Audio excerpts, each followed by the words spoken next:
ونعوذ بالله من شرور أنفسنا ومن سيئات أعمالنا من يهده الله فلا مضل له ومن يضلل فلا هادي له وأشهد أن لا إله إلا الله وحده لا شريك له وأشهد أن محمدا عبده ورسوله أما بعد فإن خير الحديث كتاب الله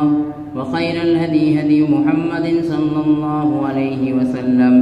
وشر الأمور محدثاتها وكل محدثة بدعة وكل بدعة ضلالة وكل ضلالة في النار. أعوذ بالله من الشيطان الرجيم. بسم الله الرحمن الرحيم. يا أيها الذين آمنوا اتقوا الله حق تقاته ولا تموتن إلا وأنتم مسلمون. يا أيها الناس اتقوا ربكم الذي خلقكم من نفس واحدة وخلق منها زوجها وبث منهما رجالا كثيرا ونساء واتقوا الله الذي تساءلون به والأرحام إن الله كان عليكم رقيبا. يا أيها الذين آمنوا اتقوا الله وقولوا قولا سديدا يصلح لكم أعمالكم ويغفر لكم ذنوبكم ومن يطع الله ورسوله فقد فاز فوزا عظيما. بسم الله الرحمن الرحيم. قاف والقرآن المجيد بل عجبوا أن جاءهم منذر منهم فقال الكافرون هذا شيء عجيب أإذا متنا وكنا ترابا ذلك رجع بعيد قد علمنا ما تنقص الأرض منهم وعندنا كتاب حفيظ بل كذبوا بالحق لما جاءهم فهم في أمر مريج أفلم ينظروا إلى السماء فوقهم كيف بنيناها وزيناها وما لها من فروج والأرض مددناها وألقينا فيها رواسي وأنبتنا فيها من كل زوج بهيج تبصرة وذكرى لكل عبد منيب ونزلنا من السماء ماء مباركا فأنبتنا به جنات وحب الحصيد والنخل باسقات لها طلع نضيد رزقا للعباد وأحيينا به بلدة ميتا كذلك الخروج كذبت قبلهم قوم نوح وأصحاب الرس وثمود وعاد وفرعون وإخوان لوط وأصحاب الأيكة وقوم تبع كل كذب الرسل فحق وعيد أفعينا بالخلق الأول بل هم في لبس من خلق جديد. رب اشرح لي صدري ويسر لي أمري واحلل عقدة من لساني يفقهوا قولي. قالوا سبحانك لا علم لنا إلا ما علمتنا إنك أنت العليم الحكيم. تمام قسم کی تعریفات حمد و ثنا کبریائی و بڑائی اللہ رب العالمین کے لیے لائق اور زیبا ہے، جس نے ہمیں اس دنیا کے اندر پیدا فرمایا، ایمان والا بنایا، ہمارے رشد و ہدایت کے لیے انبیاء علیہ السلام کو مبعوث فرمایا، قرآن مجید جیسی کتاب کو نازل فرمایا۔ اللہ تبارک و تعالیٰ کا بہت بڑا احسان ہے، فضل ہے کہ اللہ تعالیٰ نے ہمیں آخری نبی جناب محمد رسول اللہ صلی اللہ علیہ وسلم کا امت بنایا۔ بے شمار درود و سلام نازل ہو تمام انبیاء علیہ السلام پر، بالخصوص آخری نبی جناب محمد رسول اللہ صلی اللہ علیہ وسلم پر۔ معزز سامعین، حاضرین جمعہ، پردہ نشین، خواتین اسلام،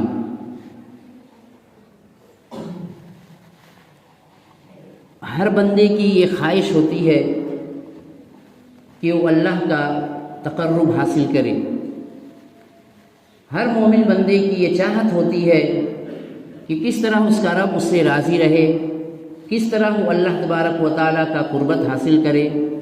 کیسے وہ اللہ کا قریب ترین بندوں میں شامل ہو جائے، زیادہ سے زیادہ کیسے وہ اللہ کا قریب ہو، کیونکہ وہ اس بات پر ایمان رکھتا ہے، وہ جانتا ہے کہ یہ دنیا ہمارے لیے چند دن کے لیے ہے، جتنی عمر مجھے ملی ہے اتنا گزارنے کے بعد ہمیں اس دنیا سے رخصت ہونا ہے۔ جیسا کہ روزانہ 1 2 3 4 رخصت ہوتے جا رہے ہیں، ہمارے سامنے کتنے لوگ ہیں جو موت جن کو اچکتی ہے، موت جن کو اپنے آغوش میں لے جاتی ہے، اس دنیا کو چھوڑ کر اس دنیا کو جاتے ہیں، اس بات پر ہم سب کا یقین ہے۔ لہٰذا ہر بندہ یہ چاہتا ہے کہ میں کیسے اللہ کا زیادہ سے زیادہ قریب بندہ بن جاؤں، اور یہ ہونا بھی چاہیے۔ اور یہ ایک مومن کی صفت ہے، ایک مومن کی صفت ہے کہ وہ ہمیشہ یہ لگا رہے، اس کے دل میں یہ چاہت رہے کہ میں کیسے اعمال کروں، وہ کون سے ایسے اعمال ہیں جس کو میں انجام دوں، جس سے میں اللہ تعالیٰ کا قریب سے قریب ترین بندوں میں شامل ہو جاؤں۔ اسی سلسلے میں میں آج آپ لوگوں کے سامنے چند حدیثیں پیش کرنے کی کوشش کروں گا کہ ایک بندہ اللہ تبارک و تعالیٰ کا کس طرح سے قربت حاصل کرتا ہے۔ بہت آسان سی چیزیں ہیں، یعنی ایک بندے کے اندر جب یہ آ جائے، جب یہ چاہت پیدا ہو جائے، جب اس کے دل کے اندر یہ باتیں جنم لینے لگے اور اس کو ابھارنے لگے کہ میں کیسے اللہ تبارک و تعالیٰ کا قریب بندہ بنوں، تو اس کے لیے ضروری یہ ہے کہ ان اعمال کو اپنائے جن اعمال کے ذریعے ہم اللہ تبارک و تعالیٰ کے قربت حاصل کرتے ہیں۔ لہذا اس سلسلے میں ایک حدیث ہے، حدیث قدسی ہے۔ حدیث قدسی جس کو کہتے ہیں، جو اللہ تبارک و تعالیٰ خود ہی بیان کرتا ہے، یعنی اللہ تبارک و تعالیٰ اللہ کے رسول صلی اللہ علیہ وسلم کو بیان کرتا ہے، چاہے وحی کے ذریعے ہو یا خواب کے ذریعے ہو، پھر اس کے بعد اللہ کے رسول صلی اللہ علیہ وسلم اس حدیث کو امتی تک پہنچاتے ہیں۔ اس کو کہا جاتا ہے حدیث قدسی، جس میں کوئی صحابی اس کی راوی نہیں رہتے ہیں۔ لہٰذا ایک لمبی حدیث ہے، اس حدیث سے ہم اس حدیث کے اندر اس بات کو بتائی گئی ہے کہ کن کن چیزوں کے ذریعے ہم اللہ کے قربت حاصل کر سکتے ہیں۔ تو اللہ کے رسول صلی اللہ علیہ وسلم نے فرمایا، ان اللہ قال، اللہ تبارک و تعالیٰ فرمایا کہ من عاد لی ولیا فقد آذنتہ بالحرب، جو بندہ یا جو کوئی بھی میرے بندے کے ساتھ، میرے ولی کے ساتھ، میرے متقی پرہیزگار بندے کو تکلیف دیتی ہے، میں اس سے جنگ کا اعلان کرتا ہوں۔ اس سے سب سے پہلے یہ پتہ چلتا ہے کہ اللہ تبارک و تعالیٰ اپنے متقی پرہیزگار بندوں کا حامی ہے، ان کا رکھوالا ہے، ان کو دیکھ بھال کرنے والا ہے، اور اس سے جو لوگ دشمنی کرتے ہیں، یعنی جو ان کو ستاتے ہیں، جو ان کو تکلیف دیتے ہیں، جو ان کو طرح طرح کے پریشانیوں میں مبتلا کرتے ہیں، اللہ تبارک و تعالیٰ ان سے بدلہ لے گا۔ اس حدیث کی شروعات اس طرح سے، پھر اس کے بعد اللہ تبارک و تعالیٰ فرماتا ہے، وَمَا تَقَرَّبَ إِلَيَّ عَبْدِي بِشَيْءٍ، یعنی بندہ مجھ سے جن چیزوں کے ذریعے قریب ہوتا ہے، جن جن اعمال کے ذریعے قریب ہوتا ہے، وہ کیا چیز ہے؟ أَحَبُّ إِلَيَّ مِمَّا افْتَرَضْتُهُ عَلَيْهِ، یعنی جن چیزوں کے ذریعے وہ قریب ہوتا ہے، ان سے پہلی چیز یہ ہے کہ ان چیزوں کو بجا لاتا ہے جو چیزیں میں نے ان کے اوپر فرض کیا ہے، جن اعمال کو میں نے اس کے اوپر فرض کیا ہے، وہ اس کے ذریعے اللہ تعالیٰ کا قربت حاصل کرتا ہے۔ یعنی مطلب یہ ہے کہ جن چیزوں کو اللہ تبارک و تعالیٰ ہم بندوں کے اوپر فرض کیا ہے، مان لیجئے نماز جیسے اللہ نے ہم پر فرض کیا ہے، روزے، رمضان کے روزے ہم پر اللہ نے فرض کیا ہے، اسی طرح سے اگر استطاعت ہے، اگر ہم صاحب مال ہیں تو زکوٰۃ اللہ تعالیٰ نے ہم پر فرض کیا ہے، اسی طرح اگر صاحب استطاعت ہے کہ ہم حج کرنے کی طاقت رکھتے ہیں تو اللہ تعالیٰ نے ہمارے اوپر فرض کیا ہے۔ اسی طرح سے اور کئی فرائض ہے جو اللہ تبارک و تعالیٰ نے بندوں کے اوپر فرض کیا ہے۔ جب بندہ ان فرائض کو عمل کرتا ہے، ان فرائض پہ عمل کرتا ہے، تو اس سے اللہ تبارک و تعالیٰ کی قربت حاصل ہوتی ہے۔ تو ایک بات یہ پتہ چلا، سب سے پہلی چیز کہ اللہ تبارک و تعالیٰ کے مقرب ہونے کے لیے، اللہ تعالیٰ کی قربت حاصل کرنے کے لیے سب سے پہلے ہمیں کیا کرنی چاہیے؟ جو اللہ تبارک و تعالیٰ نے ہم پہ فرائض کو نازل کیا ہے، ہم پر جن اعمال کو فرض کیا ہے، اس پہ پابندی کرنی چاہیے، اس پہ پختگی کرنی چاہیے، اس پہ عمل پیرا ہونی چاہیے، ان کو کبھی بھی ضائع نہیں کرنی چاہیے، کبھی بھی چھوڑنی نہیں چاہیے، ورنہ اس کا حساب اللہ تبارک و تعالیٰ لے گا اور انسان عذاب کا مستحق بھی بنے گا۔ پہلی چیز یہ ہے۔ دوسری چیز، جن چیزوں کے ذریعے ہم اللہ تعالیٰ کا قربت حاصل کرتے ہیں، اس تعلق سے اللہ تبارک و تعالیٰ نے فرمایا، وَمَا يَزَالُ عَبْدِي يَتَقَرَّبُ إِلَيَّ بِالنَّوَافِلِ، یعنی اللہ تعالیٰ نے بتایا سب سے پہلی چیز آپ یاد رکھیے کہ جو فرائض ہم پہ نازل کیا ہے اس کے ذریعے ہم اللہ کا قربت حاصل کر سکتے ہیں۔ دوسری بات یہ ہے کہ اللہ تبارک و تعالیٰ فرمایا کہ بندہ ہمیشہ ہم سے قریب ہوتا جاتا ہے اس حال میں کہ وہ نوافلوں پر پابندی کرتا ہے، وہ نوافلوں کو انجام دیتا ہے، چاہے وہ نماز کے نوافل نمازیں ہوں، چاہے نوافل روزے ہوں، چاہے صدقہ خیرات ہو، ان چیزوں پہ عمل کرتا ہے اور وہ بندہ اللہ تبارک و تعالیٰ کے قربت حاصل کرتا ہے۔ یعنی دو چیزوں کے بارے میں بتائی گئی کہ ایک فرائض پہ عمل کر کے اللہ کا قربت ہم حاصل کر سکتے ہیں، اور دوسری چیز یہ ہے کہ نوافل پہ عمل کر کے ہم اللہ کا قربت حاصل کر سکتے ہیں۔ نوافل کے تعلق سے میں تھوڑی سی سلسلے وار کچھ باتیں بتاؤں گا، لیکن جب ایک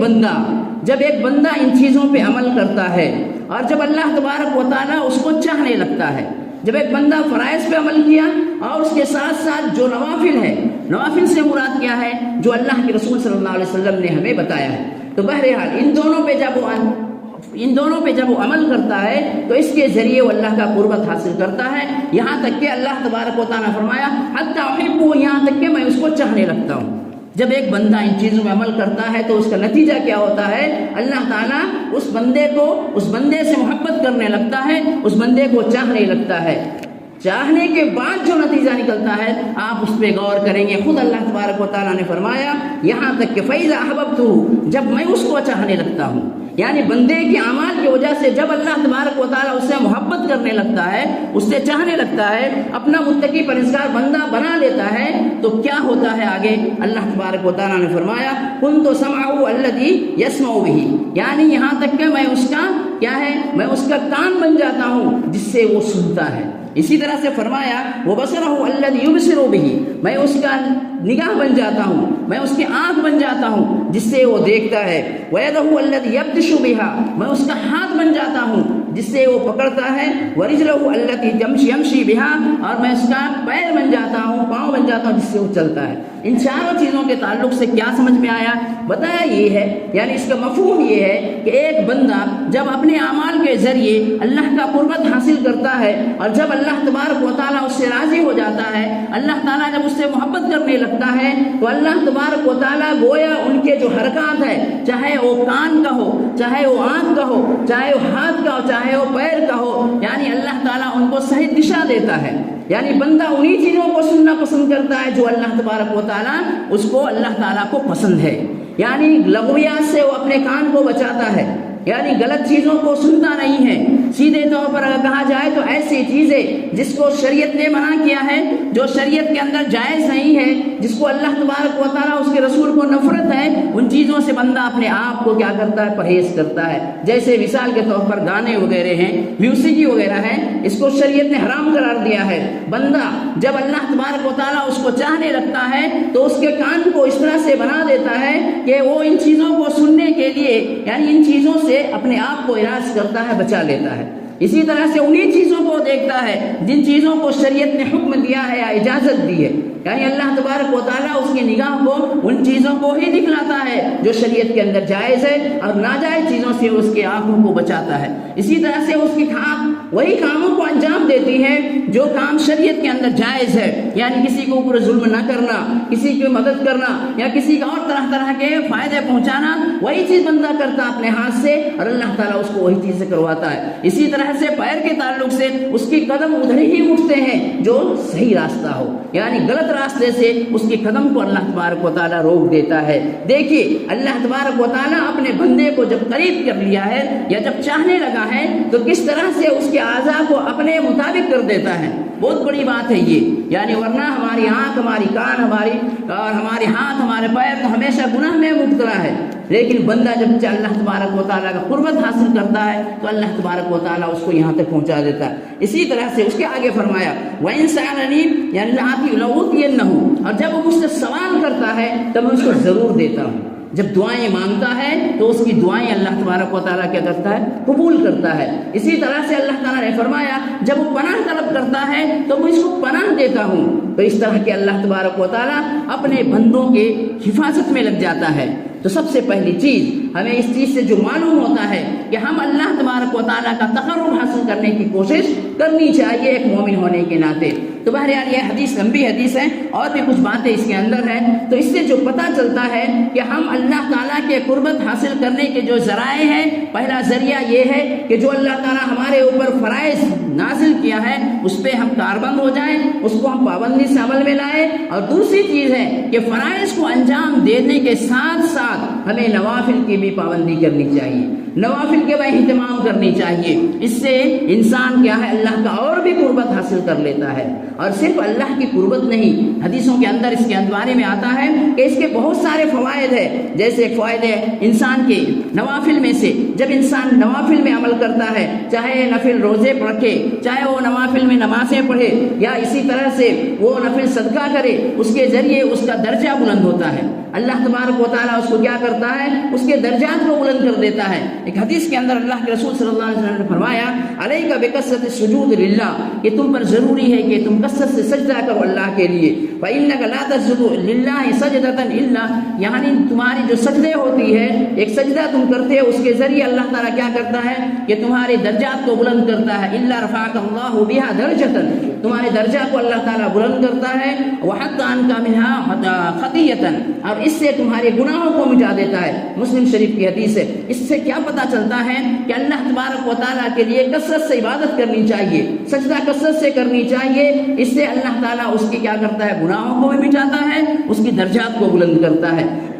لہٰذا ہمیں یہ پتہ چلا کہ جب ہم اللہ تعالیٰ کا مقرب بندہ بن جائیں تو اس سے کیا کیا فائدے ہیں۔ آئیے میں مختصراً آپ کو یہ بتا دوں کہ ہم کون کون سے نوافل، یعنی وہی چیزوں کو انجام دینا ہے جو حدیث سے ثابت ہے۔ تو سب سے پہلی چیز یہ رکھیے کہ نماز کو لے لیجئے، نماز کے جو فرائض ہے اس کے علاوہ جو ہمارے اوپر اللہ کے رسول نے، جو اللہ کے رسول کا معمول رہا ہے، ان میں سے جو نوافل نمازیں ہیں یا سنت جس کو ہم کہتے ہیں، ان میں سے کچھ سنتیں مؤکدہ کی نمازیں ہیں وغیرہ وغیرہ، ان چیزوں پہ آدمی کو عمل کرنی چاہیے۔ جیسے فجر کی نماز سے پہلے 2 رکعت سنت ہے، ظہر سے پہلے 4، اس کے بعد کی 2 رکعت ہے، مغرب کے بعد کی 2 رکعت ہے، اور اسی طرح سے عشاء کے بعد کی 2 رکعت ہے۔ یہ 12 رکعت جو سنتیں مؤکدہ ہے، اس تعلق سے اللہ کے رسول صلی اللہ علیہ وسلم نے فرمایا، ام حبیبہ رضی اللہ عنہا اس کے رائے فرماتی ہے کہ میں نے اللہ کے رسول صلی اللہ علیہ وسلم کو یہ کہتے ہوئے سنا کہ جو بندہ دن میں ان 12 رکعت یعنی ان فرض کے علاوہ جو 12 رکعت نمازوں کی کیا کرے گا، پابندی کرے گا، قیامت کے دن اللہ تبارک و تعالیٰ اس کو کیا کرے گا، یعنی ایک محل اس کے لیے تعمیر کرے گا۔ بہت بڑی بات ہے یہ۔ لہٰذا ہمیں چاہیے، ہم بہت کم اس چیزوں پہ عمل کرتے ہیں۔ ہم کیا کرتے ہیں، دیکھتے ہیں کہ وقت ہو رہا ہے فرض کے، اب جماعت کھڑی ہوگی، اب جلدی جلدی ہم آ کے جماعت میں شامل ہو جاتے ہیں، تو ہم اس میں بڑی غلطی کرتے ہیں۔ ہمیں چاہیے کہ ہم ان نوافل کا بھی پابندی کریں جس کے ذریعے ہمارے درجات بلند ہوں گے۔ اسی طرح سے نوافل میں سے اور ایک نفل نماز ہے، اشراق کی نماز ہے، بہت مختصر سی نماز ہے، صرف 2 رکعت کی نماز ہے۔ اشراق کہتے کس کو ہے، سورج کے نکلنے کے بعد آدھے گھنٹے کے بعد سے شروع ہوتا ہے اس کا وقت، اور زوال سے پہلے تک کا اس کا وقت رہتا ہے۔ چاہے اشراق کی نماز کہیے اس کو، یہ صلاۃ الضحیٰ کہیے، یا صلاۃ الاوابین کہیے، یہ تینوں نام ایک ہی نماز کے ہے، وقت کے اعتبار سے بدل جاتا ہے۔ اس کا طریقہ میں آپ کو بتلاتا ہوں، ممکن ہے کہ کچھ لوگ اس پہ عمل کرتے ہوں گے، جو نہ کرتے ہیں ان کو کرنی چاہیے۔ یعنی سورج کے نکلنے کے آدھے گھنٹے کے بعد سے شروع ہوتا ہے اس کا وقت، اور زوال سے پہلے تک ہے۔ ایک بندہ جب صبح کرتا ہے تو اس کے سارے اعضاء سے جتنے اس کے پاس جوڑ ہے، یعنی ہمارے پاس جتنے جوائنٹس ہیں، اس کی طرف سے ہم کو صدقہ ادا کرنا رہتا ہے۔ چنانچہ کوئی سبحان اللہ کہتا تو ایک صدقہ ہو گیا، کوئی الحمدللہ کہا تو ایک صدقہ ہو گیا، کوئی اللہ اکبر کہا تو ایک صدقہ ہو گیا، کوئی لا الہ الا اللہ کہا تو صدقہ ہو گیا۔ لیکن ہم اس چیز کے تعلق سے کیسے جانیں کہ ہمارے سارے جوڑوں کی طرف سے صدقہ ادا ہو گیا؟ اللہ کے رسول صلی اللہ علیہ وسلم نے بڑی اچھے انداز میں بہت مختصر سے بتایا کہ تم اشراق کی نماز 2 رکعت پڑھ لو، کم سے کم 2 رکعت، اور اس کی زیادہ سے زیادہ کوئی 8 رکعت پڑھ سکتا ہے۔ تو اگر 2 رکعت نماز بندہ پڑھ لیتا ہے تو اس کے سارے جوائنٹس کی طرف سے اس کے صدقہ ادا ہو جاتے ہیں۔ بہت بڑی بات ہے، بہت، یعنی ہمیں یہ پتہ چلتا ہے کہ ہم اس کے ذریعے کتنا نیکی حاصل کر سکتے ہیں۔ تو اشراق کی نماز کے تعلق سے بہت آسان سی نماز ہے۔ مان لیجیے ایک بزنس مین ہے، ایک تاجر ہے، وہ دکان 8 بجے کھولتا ہے، اس سے پہلے تو فریش ہوتا ہے، نہاتا ہے یا ہاتھ پیر دھوتا ہے۔ اگر وہ وضو بنا لیتا ہے اور اشراق کی نیت سے 2 رکعت نماز پڑھ لیتا ہے تو گویا کہ اس کے جوڑوں کے تمام جوڑوں کی طرف سے اس کا صدقہ ادا ہو گیا۔ آپ بتائیے کہ کتنا مشکل ہے۔ ایک اسٹوڈنٹ ہے، کالج جا رہا ہے، اسکول جا رہا ہے، وہ بھی اپنے آپ کو دھوتا ہے یا اپنے پیر ہاتھ دھوتا ہے، نہاتا ہے، اور اگر وضو بنا لیتا ہے، 2 رکعت نماز پڑھ کے نکل جاتا ہے تو کتنی بڑی بات ہے، وہ یہ ثواب حاصل کر لے گا۔ لہٰذا ہمیں ضائع نہیں کرنی چاہیے، ان نمازوں کا کیا کرنی چاہیے، اہتمام کرنی چاہیے۔ ایک اور نفل نماز ہے، سب اس تعلق سے ہم جانتے ہیں، وہ کون سی نماز ہے؟ وہ ہے تہجد کی نماز۔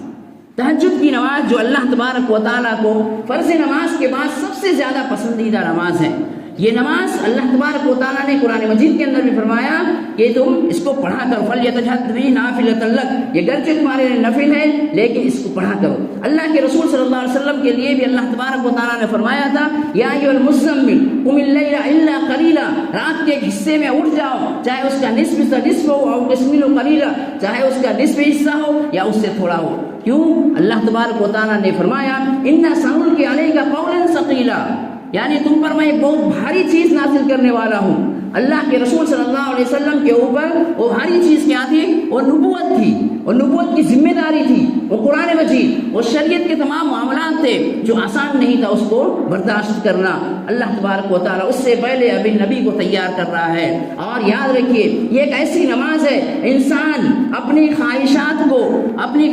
کو چاہتا ہے کہ میں اپنے نفس کی خواہشات کو، جو غلط طرح کے خواہشات ہیں، اس کو اگر دبانا چاہے اور اپنے نفسانی خواہشات کو اگر وہ کچلنا چاہے تو اس کے لیے سب سے بہترین چیز یہ ہے کہ وہ نماز ہے، یعنی تہجد کی نماز ہے۔ کیوں کہ یہ ایک ایسی نماز ہے جب اس کو ادا کرتا ہے، آپ دیکھیں گے اس نماز کا تعلق رات کے حصے سے ہے۔ جب آدمی سویا رہتا ہے، بستر پہ رہتا ہے، اس کا جسم یا اس کا نفس آرام کو مطلوب کرتا ہے، طلب کرتا ہے، ایسے وقت میں وہ اٹھتا ہے اور اللہ کے لیے نماز پڑھتا ہے تو گویا کہ اس نے اپنی نفسانی خواہشات کو بالائے طاق رکھ کر یا اپنے نفسانی خواہشات کو کچل کر وہ اللہ کے سامنے کھڑ رہا ہے۔ لہٰذا آج جو فتنے کا دور ہے، ہر طرف فتنہ ہی فتنہ ہے، ایسے موقع پہ ہمیں زیادہ سے زیادہ اس نماز کا اہتمام کرنی چاہیے۔ اور فی الحال اگر دیکھا جائے تو ہم تو موسم سرما سے گزر رہے ہیں، سردی کے موسم سے۔ ایک مومن کی ہمیشہ یہ تاک میں رہتا ہے، ہمیشہ تلاش میں رہتا ہے کہ میں کیسے زیادہ سے زیادہ عبادت کروں، کیسے مجھے زیادہ سے زیادہ نیکی حاصل کرنے کا موقع ملے۔ تو آپ اس موسم کے اعتبار سے غور کیجئے، اللہ تبارک و تعالیٰ نے اس موسم کی رات کو لمبی کر دیا ہے، اس موسم کے دن کو چھوٹا کر دیا ہے۔ رات اتنی لمبی ہے کہ اگر ایک بندہ اگر وہ عشاء کی نماز پڑھ کے کھانا کھا کر اگر سو جاتا ہے تو گویا کہ عصا ہوتے ہوتے 7 گھنٹے اس کو وقت ملتا ہے۔ کوئی بندہ اتنا لمبا سو نہیں پائے گا۔ آپ دیکھیے، آپ حکمت دیکھیے اس موسم کے بارے میں، اللہ نے اس کی راتوں کو کیوں لمبی کیا ہے۔ اگر ہم دیکھیں گے تو گویا کہ ہمیں اس میں بہت ساری اس کی حکمتیں ملتی ہے۔ اس میں سے ایک حکمت یہ ہے کہ سردی کی رات میں اتنی لمبی راتیں ہوتی ہیں، ایک بندہ چاہے تو پوری نیند اچھی طرح سے کرنے کے بعد وہ اٹھ کے تہجد کی نماز پڑھ سکتا ہے۔ صبح کی اذان 5 بجے ہوتی ہے، اگر وہ 10 بجے بھی بستر پہ جاتا ہے تو 7 گھنٹہ اس کو ٹائم مل رہا، وقت مل رہا ہے۔ 7 گھنٹہ وہ کبھی بھی مکمل طور پہ سو نہیں پائے گا، بہت مشکل سے 6 گھنٹہ 6.5 گھنٹہ سونے کے بعد اس کی نیند پوری ہو جاتی ہے۔ تو ایسے موقع پہ اس بندے کو غنیمت جاننی چاہیے، ابھی عصا کا وقت باقی ہے، اٹھ جانی چاہیے بستر سے اور 2 4 6 8 کم سے کم 2 اور زیادہ سے زیادہ 8 رکعت نماز اس کو تہجد کی نیت کر کے پڑھنی چاہیے۔ یقین مانیے یہ ایسی چیزیں ہیں جو ہماری تقویت کو، ایمانی قوت کو بڑھاتی ہے، ہمیں اللہ تبارک و تعالیٰ سے قریب کرتی ہے۔ اسی طرح سے اس کے دن کے اندر جو حکمتیں شامل ہیں وہ حکمت یہ ہے کہ ایک بندہ چاہے تو آسانی کے ساتھ اس میں وہ روزے کا اہتمام کر سکتا ہے جس میں نفل روزے کہا جاتا ہے، جیسے سوموار کی روزہ ہے، یعنی پیر اور جمعرات کی روزہ ہے۔ اسی طرح سے ایام البیس کے جو روزے ہیں جو قمری تاریخ کے اعتبار سے حساب سے 13 14 15 کی جو روزے ہیں یہ بہت آسانی کے ساتھ رکھ سکتا ہے۔ آپ دیکھیے، آپ کو یعنی پتہ بھی نہیں چلے گا، آدمی کو دن بھر میں بھوک بھی نہیں لگ رہی ہے کہ شام ہو جاتی ہے۔ ایسے موسم پہ ایسے موقع کا غنیمت جانتے ہوئے ہمیں چاہیے، بلکہ باتیں تو یہ بھی آئی، یہ بھی کہا گیا ہے، اہل علم نے یہ بھی کہا ہے کہ موسم سرما جاڑے کا موسم ایک مومن کے لیے موسم ہے، یعنی موسم بہار کا موسم ہے، عبادت کے لیے باہر کا موسم بن جاتا ہے، اور رات کو اٹھ کے تہجد کی نماز کی پابندی کر سکتا ہے، اور دن میں وہ روزہ رکھ سکتا ہے۔ لہٰذا ہمیں یہ دو بڑے عمل کرنے کا اس موسم سے یہ مل رہا ہے۔ اگر ہم اس موسم کو یوں ہی ضائع کر دیتے ہیں، مان لیجیے آپ کی آنکھیں 4 بجے کھل گئی ہے، آپ اذان کا انتظار کر رہے ہیں، کروٹیں بدل رہے ہیں، نہیں، کروٹیں بدلنے کی ضرورت نہیں، آپ اٹھ جائیے بستر سے، اٹھیے۔ وہ ایسا وقت ہوتا ہے انسان، کیونکہ اس تعلق سے حدیث آتا ہے کہ اللہ کے رسول صلی اللہ علیہ وسلم نے فرمایا، اللہ تبارک و تعالی رات کے آخری پہر میں انسانی یعنی آسمانی دنیا کو آتا ہے، جو آسمان کو ہم یہاں سے دیکھ رہے ہیں، وہاں پہ وہ اللہ تبارک و تعالیٰ نازل ہوتا ہے۔ ہونے کے بعد وہ ندا لگاتا ہے کہ ہے کوئی بندہ مانگنے والا جو میں اس کے مانگ کو پورا کروں، ہے کوئی استغفار کرنے والا، توبہ کرنے والا جو میں اس کی توبہ کو قبول کروں۔ ایسے موقع کو ہمیں ضائع نہیں کرنی چاہیے۔ لہذا موسم سرما ایک مومن کے لیے بڑا ہی بہترین موسم ہے عبادت کے اعتبار سے۔ لہذا ہمیں چاہیے کہ بکیا راتیں چھوٹی ہوتی ہے جہاں پہ انسان کی نیند پوری ہونا مشکل ہے، لیکن حالانکہ اس کا تعلق اس موسم سے نہیں ہے، وہ تو پورے سال کے برس سے ہے، لیکن پھر بھی ہمیں ان موسم میں غنیمت جاننی چاہیے۔ لہٰذا وہ لوگ جو فرائض کو انجام دیتے ہیں، پابندی کرتے ہیں، ان کے لیے بڑا ضروری موقع ہے یہ۔ ہم چاہیں کہ تہجد کی نماز پڑھنی چاہیے، اور اس کے ساتھ ساتھ ہمیں کیا کرنی چاہیے، دن میں روزہ رکھنے کا اہتمام بھی کرنی چاہیے۔ اہتمام یا روزے کے تعلق سے، ایام البیض کے تعلق سے جو حدیثیں آتی ہے، اللہ کے رسول نے فرمایا جو یہ 3 روزہ اگر رکھ لے گا تو گویا کہ اس نے پورے مہینے کا روزہ رکھا، ایک روزے کے بدلے 10 دن کا ثواب ہے۔ اب 3 روزے ہم نے رکھ لیا، 30 دن کا ثواب مل جائے گا۔ ابو ہریرہ رضی اللہ تعالیٰ عنہ راوی ہیں، فرماتے ہیں کہ اوصینی خلیلیہ، میرے دوست نے مجھے اس بات کی وصیت کی ہے میں ان 3 چیزوں کو ہرگز نہیں چھوڑوں گا یہاں تک کہ میری موت ہو جائے۔ ان میں سے ایک یہ ہے کہ ہر مہینے کی 3 روزہ رکھنا۔ اب بتائیے کہ اگر ایسے موسم پہ ہی، موسم نہیں بلکہ ہمیشہ رکھنی چاہیے، اس کے باوجود اگر ہم روزے کا اہتمام کرتے ہیں تو آسانی کے ساتھ رکھ سکتے ہیں، تو اس طرح سے ہم اللہ کا قربت حاصل کر سکتے ہیں۔ اسی طرح سے وقت ہو چکا ہے، پھر بھی میں اور تھوڑی سی بات بتا دینا چاہتا ہوں۔ ذکر و اذکار سے ہم اللہ تعالیٰ کا قربت حاصل کر سکتے ہیں۔ ذکر و اذکار انسان کو تقویت دیتی ہے ایمان کے طور پر۔ اب کیسے ذکر و اذکار کریں گے؟ وہ کچھ ایسے اذکار ہیں جیسے ہم نماز کے بعد کرتے ہیں، سلام پھرنے کے بعد، جبکہ وہ نفل میں شامل ہے، لیکن اس کا اہتمام کرنی چاہیے، خصوصاً فجر کی نماز کے بعد اور مغرب کی نماز کے بعد اس زائد کے ساتھ اس میں اہتمام کرنی چاہیے۔ اسی طرح سے اللہ کے رسول صلی اللہ علیہ وسلم کے سامنے 2 اعرابی آتے ہیں، 2 بدو آتے ہیں اور سوال کرتے ہیں کہ اللہ کے رسول، یعنی ہمیں زندگی کے بارے میں کون سا انسان سب سے بہتر ہے؟ اللہ کے رسول نے کہتے ہیں کہ جس کی عمر لمبی ہو اور ساتھ ہی ساتھ اس کے اعمال اچھے ہوں، جس کی عمر لمبی ہو اور ساتھ ہی ساتھ اس کے اعمال نیک ہو۔ اور ایک سوال کرتا ہے کہ کون سا عمل سب سے بہتر ہے؟ اللہ کے رسول نے فرمایا کہ ایسی زبان جو ہمیشہ اللہ تعالیٰ کے ذکر سے تر رہتی ہے، ایسی زبان جو ہمیشہ اللہ تبارک و تعالیٰ کے ذکر سے تر رہتی ہے۔ کیا مطلب ہے اس کا؟ یعنی ایک بندہ اٹھتے بیٹھتے چلتے پھرتے سوتے جاگتے اللہ تبارک و تعالیٰ کی ذکر و اذکار میں لگا رہتا ہے۔ کبھی زبان سے سبحان اللہ کہہ رہا، کبھی الحمدللہ کہہ رہا، کبھی اللہ اکبر کہہ رہا ہے، کبھی لا الہ الا اللہ کہہ رہا ہے، درود شریف کی کثرت ہے، چلتے ہوئے اللہ کی تسبیح بیان کر رہا ہے، اکیلے میں بیٹھا ہوا اللہ کی تسبیح بیان کر رہا ہے، دکان پہ بیان کر رہا ہے، گھروں پہ بیان کر رہا ہے، جہاں جہاں اس کو موقع ملے، جب اس کو موقع ملے وہ اللہ کی تسبیح میں لگا ہوا ہے۔ تو ایسی زبان اللہ تبارک و تعالیٰ کے سامنے سب سے بہترین ہے، اور یہ بہت مشکل کام نہیں ہے۔ مان لیجیے ہم یہاں سے دکان کو جا رہے ہیں، ہم بائک پہ جا رہے ہیں، پیدل جا رہے ہیں، ہم تسبیح پڑھتے جا رہے ہیں، کوئی بہت مشکل بات نہیں ہے۔ اسی طرح سے ہم اکیلے بیٹھے ہوئے ہیں، ادھر ادھر کی نہ سوچ کر ہم اپنی تسبیح پڑھتے جا رہے ہیں، ویسے تسبیح جس کو شریعت سے یا حدیث سے ثابت ہے۔ اللہ کے رسول صلی اللہ علیہ وسلم نے فرمایا 2 کلمہ ایسی ہے جو بہت ہی آسان کلمہ ہے، زبان پہ آسان ہے، اللہ تبارک و تعالیٰ کو بہت محبوب کلمہ ہے، سبحان اللہ و بحمدہ سبحان اللہ العظیم، بخاری شریف کی آخری حدیث ہے۔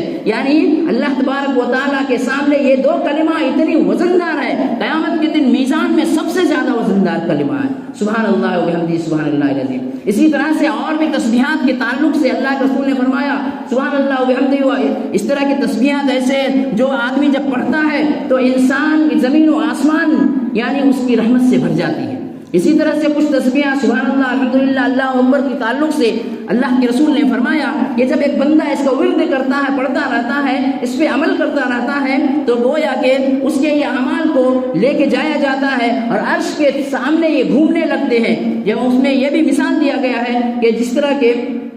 یعنی شہد کی مکھی جس طرح سے گھومتی ہے اور آواز کرتی رہتی ہے، ویسے اس کے یہ اعمال وہاں پہ آواز کرتے ہیں اور اپنے پڑھنے والے کے تعلق سے بتاتے رہتے ہیں۔ تو اس طرح سے اگر ہم چاہتے ہیں عمر ہماری جو ملی ہے یہ بہت لمبی ہو سکتی بھی ہے، نہیں بھی ہو سکتی ہے، لہٰذا ہمیں اس عمر کو ضائع نہیں کرنی چاہیے اور ایسے نوافلوں کی پابندی کرنی چاہیے جس سے ہم اللہ تعالیٰ کا قریب ہو سکے۔ لہٰذا اٹھتے بیٹھتے چلتے پھرتے، آج دیکھیے ہمارے لیے موبائل وغیرہ میں ہم لگے ہوئے کتنا وقت ضائع کر دیتے ہیں۔ اگر تھوڑی دیر کے لیے ہم سوچیں گے کہ پتہ نہیں ہماری موت کب ہو جائے، ان چیزوں کو الگ رکھتے ہوئے ہم اللہ تعالیٰ کی تسبیح بیان کرتے رہیں، اللہ کی تحریر بیان کرتے رہیں، اللہ کی تکبیر بیان کرتے رہیں، صبح و شام کے اذکار پڑھتے رہیں، نماز کے بعد کی جو اذکار ہیں ان چیزوں کی پابندی کریں، تو کتنا بڑا درجہ اللہ کے سامنے مل جائے گا۔ لہٰذا ہمیں جو زندگی ملی ہے اس کو غنیمت جاننی چاہیے، اور یہ اتنا آسان کام ہے کہ کسی کو کوئی مشکل کام نہیں ہے۔ ایک کام کرنے والا کام کرتا رہے گا اور اللہ کی تسبیح بیان کرتا رہے گا۔ گھر میں خواتین اپنے باورچی میں کام کرتی رہے گی اور اللہ کی تسبیح بیان کرتے رہے گی۔ ہم دکان میں بزنس کرتے رہیں گے، وہاں بھی اللہ کی تسبیح بیان کر سکتے ہیں۔ اس طرح سے کوئی بازار گیا ہوا جا رہا ہے، کوئی سفر میں جا رہا ہے، کوئی حضر میں ہے، کوئی بس میں بیٹھا ہوا ہے، کوئی بائک میں جا رہا ہے، اس کی زبان سے ہمیشہ یعنی ہماری زبان ہمیشہ اللہ کی تسبیح سے تر رہنی چاہیے، یہ ہونی چاہیے۔ یہ آپ ایک مرتبہ عادت اگر ہم کر لیتے ہیں تو یقین مانیے کہ ہماری زبان اس کو ہمیشہ سے ورد کرتی رہے گی، اور یہ بہت اچھی چیز ہے۔ اور اگر ہم چاہتے ہیں کہ اللہ کے نزدیک سب سے بہتر بندہ بنے تو ہمیں ان چیزوں کو کرنا پڑے گا، اور اللہ سے دعا ہے کہ اللہ تبارک و تعالی ہمیں ان چیزوں پر عمل کرنے کی توفیق عطا فرمائے، اور زیادہ سے زیادہ تسبیحات وغیرہ کو پڑھنے کی توفیق عطا فرمائے، اور اللہ تعالی ہمیں اپنے مقرب بندوں میں شامل ہونے کی توفیق عطا فرمائے۔ آمین۔ وآخر دعوانا الحمد للہ رب العالمین۔ بارک اللہ لنا ولکم فی